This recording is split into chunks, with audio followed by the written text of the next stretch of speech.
بکل شیء علیما، اس میں ہمارے نبی علیہ السلام کو رب نے خاتم النبیین کہا ہے، جو آپ ہی ہیں، آپ کے سوا کوئی نہیں ہے۔ تو فرق تو پتہ چل گیا، کچھ وہ ہیں جو خاتم نہیں، کچھ وہ ہیں محبوب جو خاتم ہیں، یعنی سرکار دو علیہ وسلم کی ذات۔ ایسی وما ارسلناک الا رحمۃ للعالمین، پتہ چلا کہ پہلے اور تھے، یہ محبوب ان کی شان اور ہے۔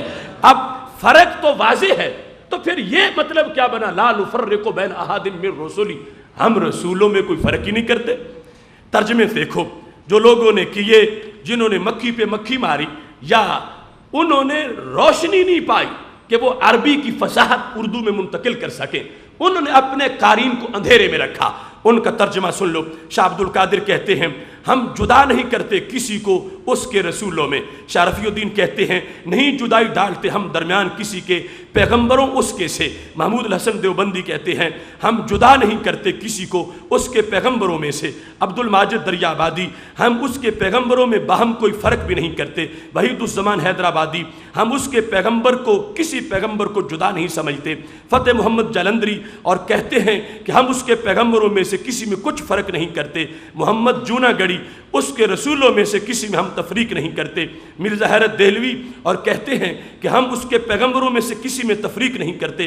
اشرف علی تھانوی کہ ہم اس کے سب پیغمبروں میں سے کسی میں تفریق نہیں کرتے۔ فرمان علی رافضی اور کہتے ہیں کہ ہم خدا کے پیغمبروں میں سے کسی میں تفریق نہیں کرتے۔ مودودی اور ان کا یہ قول ہے کہ ہم اللہ کے رسولوں کو ایک دوسرے سے الگ نہیں کرتے۔ یہ سارے تراجم کا ایک خلاصہ میں نے آپ کے سامنے پیش کیا۔ ان تراجم کے لحاظ سے وہ جو دو آیات قرآن ہیں تلک الرسل فضلنا بعضهم علی بعض وَلَقَدْ فَضَّلْنَا بَعْضَ النَّبِيِّينَ عَلَىٰ بَعْضٍ، ان کے لحاظ سے اور باقی درجنوں آیات کے لحاظ سے اعتراض موجود ہے۔ اب دیکھیں اعلیٰ حضرت فاضل بریلوی رحمۃ اللہ علیہ کا ترجمہ، جو پہلے سارے محققین نے تیسری چوتھی پانچویں صدی کے محقق دیکھ لو، انہوں نے وہ بحث کی ہے، لیکن ہر ایک کے بس میں نہیں کہ وہ ان تک پہنچ سکے۔ جس کی صلاحیت ہوگی اس کی فکر ان تک جا کے پرواز کرے گی، ان کے حقائق کو پڑھ کے وہ ترجمہ کریں گے۔ اب یہاں پر اعلیٰ حضرت فاضل بریلوی رحمۃ اللہ علیہ نے جس وقت اس کا ترجمہ کیا، صرف ایک لفظ سے آپ نے سارے اعتراض ختم کر دیے۔ کیسا ترجمہ ہے؟ فرمانے لگے ہم اس کے کسی رسول پر ایمان لانے میں فرق نہیں کرتے، ہم اس کے کسی رسول پر ایمان لانے میں فرق نہیں کرتے۔ نفی اس چیز کی ہے کہ ایسا نہیں ہوگا کہ ہم کہیں کہ حضرت عیسیٰ علیہ السلام کو تو مانتے ہیں، حضرت موسیٰ علیہ السلام کو نہیں مانتے، حضرت موسیٰ علیہ السلام کو تو مانتے ہیں، حضرت نوح علیہ السلام کو نہیں مانتے۔ لا نفرق کو مطلب یہ ہے کہ ہم سب کو ماننے والے ہیں، سب کا کلمہ پڑھیں گے۔ فرق نہیں تو کلمے کے لحاظ سے نہیں، فرق ہے تو مرتبے کے لحاظ سے ہے۔ اس واسطے اب آیات میں آپس میں ٹکراؤ تب نہیں ہوگا جب فکر رضا سے قرآن کو سمجھیں گے۔ اب کوئی اعتراض نہیں۔ اب یہ بھی ہے کہ فرق ہے، یہ بھی ہے کہ فرق نہیں۔ لا نفرقو کا مطلب یہ ہے کہ ایمان لانے میں کوئی فرق نہیں، سب پہ لانا ہے، کسی کو مستثنا نہیں کرنا، سب پر ایمان لانا ہے۔ اور باقی رتبے کے لحاظ سے ہر وقت کہیں گے سب سے اولا والا ہمارا نبی، سب سے بالا والا ہمارا نبی۔ یہ وہ انداز ہے جو اعلیٰ حضرت فاضل بریلوی رحمۃ اللہ علیہ کے ترجمہ کنز الایمان سے تم کو ملنے والا ہے۔ محتشم سامعین حضرات، اسی عنوان پر آگے دیکھتے جائیں، اتنی مثالیں اس کی موجود ہیں۔ اب دیکھیں آیت نمبر 5 سورہ بقرہ، آیت نمبر 47، اس کے اندر اللہ کا فرمانا یا بنی اسرائیل اذکروا نعمتی التی انعمت علیکم وانی فضلتکم علی العالمین۔ اے بنی اسرائیل، جو میں نے تم پہ نعمتیں کی انہیں یاد کرو، اور یہ بھی یاد کرو کہ میں نے تجھے سارے جہانوں پر فضیلت دی ہے۔ عام یہ ترجمہ کیا جاتا ہے فضلتکم علی العالمین۔ عالمین عالم کی جگہ جمع، اور جمع اور عالم تو مطلب کیا بنا کہ بنی اسرائیل کی فضیلت اللہ نے سارے جہانوں پر بیان کر دی۔ دوسری طرف اگر قرآن پڑھیں تو اس بات کا، اس ترجمے کا انکار موجود ہے۔ وہ یہ ہے کہ خالق کائنات فرماتا کنتم خیر امت اخرجت للناس، اے میرے نبی کے غلاموں تم ہو سردار امت، تمہاری سرداری ہے سارے جہانوں پر۔ اب فضلتکم علی العالمین کا ترجمہ اگر یہ کرنا ہے کہ تمہیں فضیلت دے دی سارے جہانوں پر، تو پھر کنتم خیر امہ کا مطلب کیا پیچھے رہ جائے گا؟ کنتم خیر امہ کا مطلب یہ کہ یہ امت خیر امت ہے، اس کے سوا کوئی خیر امت نہیں، سب پر فضیلت اس امت کی ہے، سب پر فضیلت اس امت کی ہے۔ اب ترجمہ وہ دیکھ لو جو لوگ کرتے رہے، ان ترجموں پر صرف قرآن سے ہی اعتراض باقی رہے گا، حدیث کا مضمون تو دور کی بات، قرآن ہی کہے گا کہ یہ ترجمہ غلط ہے۔ مثال کے طور پر یہ آیت ترجمہ شاہ عبد القادر دہلوی، اے بنی اسرائیل یاد کرو احسان میرا جو میں نے تم کو کیا، اور وہ جو میں نے تم کو بڑا کیا جہان کے لوگوں پر۔ ترجمہ شاہ رفیع الدین دہلوی، اے بنی اسرائیل یاد کرو نعمت میری، وہ جو انعام کی میں نے ان اوپر تمہارے، اور یہ کہ میں نے بزرگی دی تم کو اوپر عالموں کے یعنی جہانوں کے۔ ترجمہ اشرف علی تھانوی، اے اولاد یعقوب، اے اولاد یعقوب کی تم لوگ میری اس نعمت کو یاد کرو جو میں نے تم کو انعام میں دی تھی، اور اس بات کو یاد کرو کہ میں نے تم کو تمام جہان والوں پر فوقیت دی تھی۔ ترجمہ محمد جونا گڑی، یہ وہ ہے جو نجدی حکومت بانٹتی ہے ترجمہ لوگوں کو گمراہ کرنے کے لیے۔ اے اولاد یعقوب میری اس نعمت کو یاد کرو جو میں نے تم پر انعام کی، اور میں نے تمہیں تمام جہانوں پر فضیلت دی۔ فتح محمد جلندری، اے یعقوب کی اولاد میرے وہ احسان یاد کرو جو میں نے تم پر کیے تھے، اور یہ کہ میں نے تم کو جہان کے لوگوں پر فضیلت بخشی تھی۔ ترجمہ مرزا حیلت دہلوی، اے اولاد یعقوب تم ہماری اس نعمت کا شکر کرو جو ہم تم پر کر چکے ہیں، اور یہ احسان بھی یاد کرو کہ دنیا بھر کے لوگوں سے تمہیں افضل بنایا۔ ترجمہ فرمان علی رافضی، اے بنی اسرائیل میری ان نعمتوں کو یاد کرو جو میں نے پہلے تمہیں دیں، اور یہ کہ ہم نے تم کو سارے جہان کے لوگوں سے بڑھا دیا۔ ابو الکلام آزاد کا ترجمہ، اے بنی اسرائیل میری نعمتیں یاد کرو جن سے میں نے تمہیں سرفراز کیا تھا، اور خصوصاً یہ نعمت کہ دنیا کی تمام قوموں پر تمہیں فضیلت دی تھی۔ ترجمہ ثناء اللہ مرسری، اے بنی اسرائیل میرے احسان کو یاد کرو جو میں نے تم پر کیے، اور یہ کہ میں نے سب جہان کے لوگوں پر تم کو بزرگی دی۔ ترجمہ وحید الزمان حیدرآبادی، اے بنی اسرائیل کے بیٹو میرے اس احسان کو یاد کرو جو میں نے تم پر کیا، اور میں نے جو تم کو سارے جہان کے لوگوں پر بزرگی دی۔ ترجمہ عبد الماجد دریابادی، اے بنی اسرائیل میرا وہ انعام یاد کرو جو میں نے تم پر کیا، اور تمہیں دنیا جہاں والوں پر فضیلت دی۔ ترجمہ محمود الحسن دیوبندی، اے بنی اسرائیل یاد کرو میرے احسان جو میں نے تم پر کیے، اور اس کو یاد کرو کہ میں نے تم کو بڑائی دی تمام عالم پر۔ ترجمہ نذیر احمد دہلوی، اے بنی اسرائیل ہمارے وہ احسانات یاد کرو جو تم پر کر چکے ہیں، اور اس کو بھی یاد کرو کہ ہم نے تم کو دنیا جہان کے لوگوں پر فوقیت دی تھی۔ ترجمہ مودودی، اے بنی اسرائیل یاد کرو میری اس نعمت کو جس سے میں نے تمہیں نوازا تھا، اور یہ بات کہ میں نے تمہیں دنیا کی ساری قوم پر فضیلت عطا کی تھی۔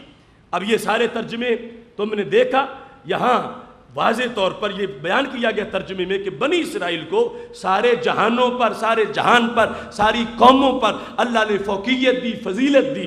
یہ سارے ترجمے موجود ہیں۔ ان سب ترجموں پر قرآن مجید کی 20 آیات سے اعتراض ہوتا۔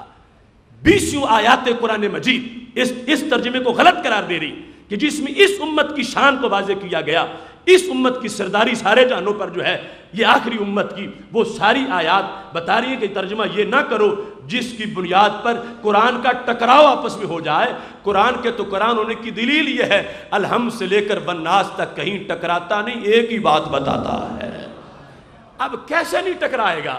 جب فکر رضا سے فہم قرآن آئے گا، پھر ٹکراؤ نہیں ہوگا۔ اور اس انداز کا اس ترجمے کو دیکھ لو، اللہ کے فضل سے امام احمد رضا کا ترجمہ، آج لوگوں نے اپنے قد بڑھانے کے لیے امام پر پردے ڈالنے شروع کر دیے، اپنا قد اونچا ظاہر کرنے کے لیے ان کی فکر کو پرانا کہنا شروع کر دیا۔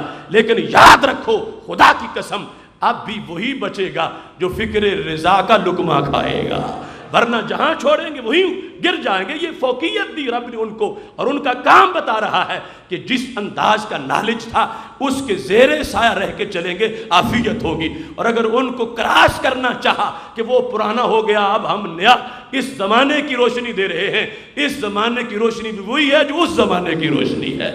نئی بجلیاں کہاں ان باجلوں کے جیب و دامن میں، پرانی بجلیوں سے بھی ہے جن کی آستی خالی۔ اقبال کہتے ہیں نئی بات بھی وہی صحیح کر سکتا ہے جو پرانی صحیح کرنے والا ہو۔ اب یہاں پر ترجمہ دیکھو، اعلیٰ حضرت کا ترجمہ، کیا انداز، کتنا خوبصورت ہے۔ صرف ایک لفظ سے، کوئی حاشیہ نہیں 4 لائنوں کا بیچ ترجمے کے داخل کر دیا۔ کیسے؟ اے اولاد یعقوب یاد کرو میرا وہ احسان جو میں نے تم پر کیا، اور یہ کہ اس سارے زمانے پر تمہیں بڑائی عطا فرما دی، اس سارے زمانے پر، اس سارے زمانے پر۔ اب العالمین میں الف لام وہ ترجمہ بتا رہا ہے اس سارے زمانے پر، چونکہ الف لام کی 4 قسمیں ہیں۔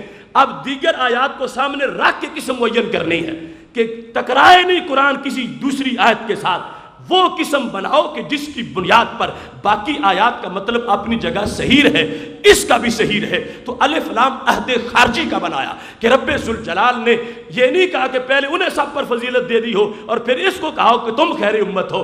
اللہ نے انہیں اس جہان کے لوگوں پر فضیلت دی تھی، اس وقت جو لوگ تھے ان پر ان کی فضیلت تھی۔ اگر جنرل فضیلت دیکھنی ہے تو اول آخر سب پر فضیلت وہ ہے جن کو اللہ نے سب سے بڑے نبی کا غلام بنایا ہے۔ اب العالمین وہ الف لام سے نکالا ترجمہ اعلی حضرت فاضل بریلوی رحمۃ اللہ علیہ نے، اور ترجمے میں یہ لفظ اس لگایا اس سارے زمانے پر۔ اس سے یعنی یہ پتہ چلتا ہے کہ کتنا اللہ تبارک و تعالیٰ کا فضل ہے حضرت امام احمد رضا بریلوی رحمۃ اللہ علیہ پر، اور کتنے مشکل مقامات ہیں، یعنی ایسے سینکڑوں مقامات ہیں اگر بیان کرنے لگے تو کئی جلدوں پر کتاب بن جائے۔ صرف ایک ایک لفظ اعلی حضرت نے جو بولا پیچھے اس کے سینکڑوں حوالہ جات موجود ہیں، ان سے کشید کر کے، چونکہ عربی کو اردو میں منتقل کرنا تھا اور مفہوم آسان بنا کے پیش کرنا تھا۔ یہ ہے کمال مترجم کا کہ جو اپنا پورا انصاف کرے لفظ کے ساتھ اور لفظ کے معنی کے ساتھ، اور اس انداز میں بیان کر دے کہ جس کی وجہ سے آگے اندھیرے نہ ہوں بلکہ روشنی پھیلتی جائے۔ اب جتنے میں یہ بیان کر رہا ہوں ان کے ماخذ نہیں بیان کر رہا، وہ میری اس کتاب میں سامنے آ جائیں گے۔ ماخذ مثال کے طور پر اب میں نے جو یہ ترجمہ اعلی حضرت کا کیا اس سارے زمانے پر، تو جلالین پڑھ لو اس جگہ سے، وہاں لکھا ہے اے عالمی زمانہم، کہ ہر زمانے کی بات نہیں ہو رہی، اس زمانے کی بات ہو رہی ہے۔